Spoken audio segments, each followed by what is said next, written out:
है, ब्राह्मण का वध नहीं करना चाहिए। ये इसको पकड़ के लाए और अश्वत्थामा उसने ऐसा निंद काम करा, उसने ऐसा निंद काम करा, निरपराध बालकों को उसने मार डाला।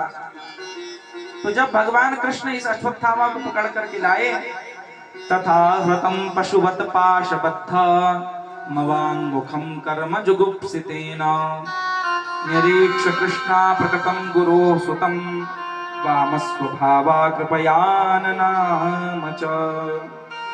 द्रौपदी के 5 पुत्रों को इस अश्वत्थामा ने मार दिया, लेकिन फिर भी क्या हुआ, उसने देखा तथा हृतम पशुवत पाशबद्धम, बोले ये क्या है, भवाङ्मुखं कर्म जुगुप्सितेन निरीक्ष कृष्णापकृतं गुरो सुतम। बोले देखा ये गुरु सुतम, ये तो इनके गुरु का पुत्र है, इसने ऐसा जुगुप्सित, ऐसा घृणा पूर्वक, घृणा वाला कार्य कर दिया, आताताई बनकर के इसने मेरे निरपराध बालकों को मार दिया। लेकिन वो पशु की भांति बांध करके लाया गया है और उसका सिर शर्म के मारे नीचे झुका हुआ है। द्रौपदी को महाराज दया आ गई। द्रौपदी बोली मुच्यतामीश ब्राह्मणो नितराम गुरुः, बोले मुच्यताम, बोले इसको छोड़ दो। ब्राह्मणो नितराम गुरु, ब्राह्मण तो निरंतर जो है सदा ही गुरु रहा है, ये आपके गुरु का पुत्र है, आपने इसके साथ जो है गुरुकुल में अध्ययन किया है, इनके पिता से आपने वेद शास्त्र का, शस्त्रों का ज्ञान प्राप्त किया है, बोले इसको छोड़ दो। बोले क्या करो, बोले ब्राह्मण का अपमान ब्राह्मण के वध के समान है, तो ऐसा करो इसके माथे में जो इसको मणि मिली है, इसकी मणि निकाल दो। तो मणि विहीन जैसे उसके माथे से मणि निकाली गई, अश्वत्थामा श्री विहीन हो गया महाराज। क्यों? पहली बात तो ब्राह्मण का अपमान हो जाए तो ब्राह्मण का वैसे ही जो है पूरा उसके अंदर जो भी उत्साह होता है मर जाता है। ब्राह्मण को कुछ नहीं चाहिए, ब्राह्मण को सबसे पहली चीज चाहिए सम्मान।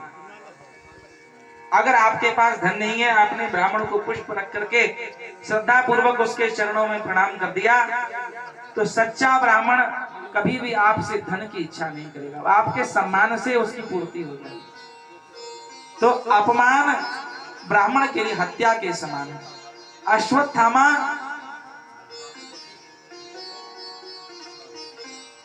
अश्वत्थामा श्री विहीन हो गया और ये वहां से चला गया, लेकिन इसके मन में पांडवों के प्रति जो द्वेष था वो समाप्त न हो पाया महाराज। इसने क्या करा, अर्जुन का पुत्र था अभिमन्यु, उसकी पत्नी थी उत्तरा, उसके गर्भ में अभिमन्यु का पुत्र था।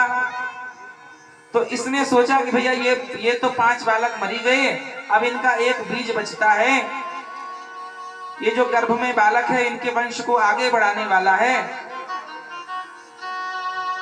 तो बोले मैं ऐसा करता हूं, इसी को मार देता हूं, तो ये पांडव निर्बीज हो जाएंगे, मेरे मित्र का प्रतिशोध पूरा हो जाएगा। बोले इन्होंने जो मेरे मित्र दुर्योधन को मार करके, लड़ करके मेरे पिता को भी इन्होंने जो है नहीं छोड़ा, तो बोले मैं क्या करूंगा, बोले मैं इनके वंश को खत्म कर दूंगा महाराज। तो इसने ब्रह्मास्त्र चढ़ा दिया और ब्रह्मास्त्र उत्तरा के गर्भ की ओर आ रहा था। उत्तरा भयभीत हो गई, उत्तरा भगवान कृष्ण के पास पहुंची और हाथ जोड़ करके भगवान के चरणों में भगवान से वंदना करने लगी। पाहि पाहि महायोगिन देवदेव जगत्पते नान्यं त्वदभयं पश्ये यत्र मृत्यु परस्परम। बोले उत्तरा बोली, हे पाहि पाहि महायोगिन, हे योगीश्वर, हे कृष्ण आप मेरी रक्षा कीजिए। बोले अश्वत्थामा ने क्या करा है, अश्वत्थामा ने पांडवों को निर्बीज करने के लिए, उनके वंश को समाप्त करने के लिए ये ब्रह्मास्त्र चला दिया है। और ये ब्रह्मास्त्र मेरी ओर आ रहा है, मैं बड़ी भयभीत हूं। बोले मेरी रक्षा कीजिए। भगवान ने क्या करा, भगवान ने सुदर्शन चक्र को आज्ञा करी और सुदर्शन चक्र उस गर्भ की रक्षा में उपस्थित हो गई। महाराज जैसे देखा कि उसकी रक्षा सुदर्शन चक्र कर रहे हैं, तो ब्रह्मास्त्र वहां से प्रणाम करके वापस लौट चला महाराज। और उत्तरा के गर्भ की भगवान ने रक्षा करी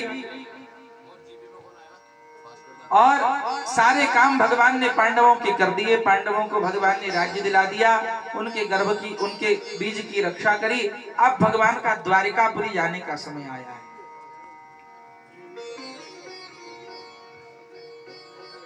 जब भगवान द्वारिकापुरी जाने लगे तो भगवान की बुआ है कुंती। यदुवंश में वसुदेव जी की बहन है कुंती जी, ये भगवान की बुआ है। तो भगवान जब जाने लगे तो कुंती माता भगवान के पास आ गई और भगवान की स्तुति करने लगी। नमः पंकजनाभाय नमः पंकजमालिने नमः पंकजनेत्राय नमस्ते पंकजांघ्रये। कुंती भगवान की स्तुति करने लगी। नमः पंकजनाभाय, जिनकी नाभि में कमल सुशोभित है, ऐसे श्री पंकजनाभ भगवान को प्रणाम है। नमः पंकजमालिने, जिनके गले में कमल पुष्पों की माला सुशोभित है, ऐसे श्री भगवान कृष्ण को नमस्कार है। अनेक प्रकार से कुंती ने भगवान की वंदना करी। भगवान बड़े प्रसन्न हुए और कुंती कहने लगी, भगवान आप हमको छोड़कर यहां से क्यों जा रहे हैं? बोले हमारा आपके बिना कोई भी सहारा नहीं है। आपने